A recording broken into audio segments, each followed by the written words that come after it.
In one of the friendly religions, not Buddhism, there was a boy who worshipped Kistigarbha Bodhisattva. His whole family enjoyed playing mahjong and gambling, and they were all meat eaters.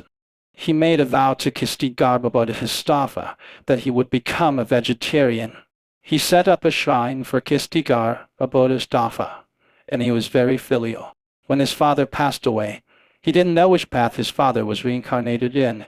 He was very worried about that, so he established a shrine for Kistigarbha Bodhisattva and started practicing vegetarianism himself, along with learning some Buddhist teachings and principles as well as wholesome ways of action. After a while, he prayed to Kistigarbha Bodhisattva, hoping that Bodhisattva could compassionately let him know which path his deceased father was reincarnated in. Kistigarbha Bodhisattva compassionately agreed and told him the date when they would meet. Afterwards, he met his father, seemingly in a dream, when his father was alive. When his father was dying in the hospital, he suffered greatly, with tubes inserted under his throat and fed through a feeding tube. He also underwent surgery from the stomach to the thigh. He suffered greatly. However, when his father appeared, he looked tidy and clean. The son told his father, "You look good now." His father replied, "Not at all. I'm in great pain and horror right now. But you look good." His father explained that it was due to the compassion of Bodhisattva. Kistigarbha Bodhisattva is compassionate, and knew that I was coming to see you. He couldn't bear to let you witness my retributive appearance. So he blessed me to become like this. The son asked, "So how are you now? Don't people go to the netherworld after they die?" "Not that good. I spent my whole life fishing when alive. Now I was immediately reborn as a fish. Life as a fish was short-lived. If caught by others, I would be killed for consumption.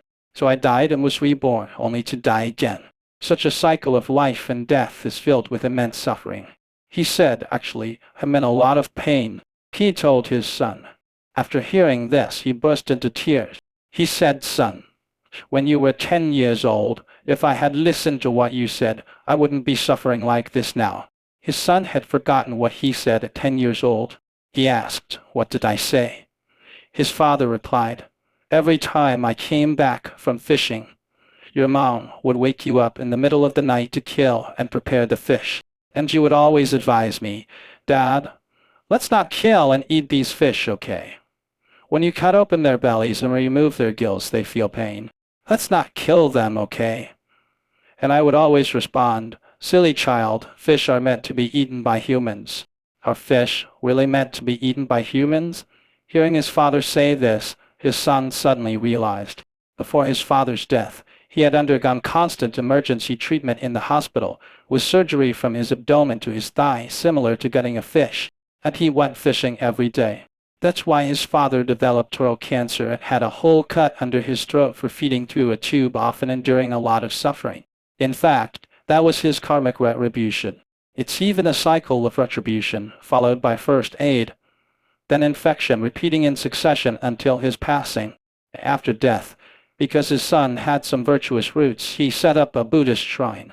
Only then did Kistigarbha Bodhisattva let him know. He said, "Today, it's because you set up a shrine and prayed to Kistigarbha Bodhisattva. I just have some time today to come and talk to you. I have to leave soon and go back to receive karmic retribution." His son asked, "How can I prevent you from receiving karmic retribution?" He replied, "Who else is in your family? Who else besides your wife?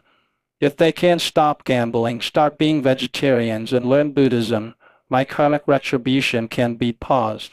After his father left, he went back and started telling his family about this. Everyone should eat vegetarian food. Everyone should learn Buddhism and prostrate to the Buddha. Fortunately, his wife listened to him and immediately stopped gambling and started eating vegetarian.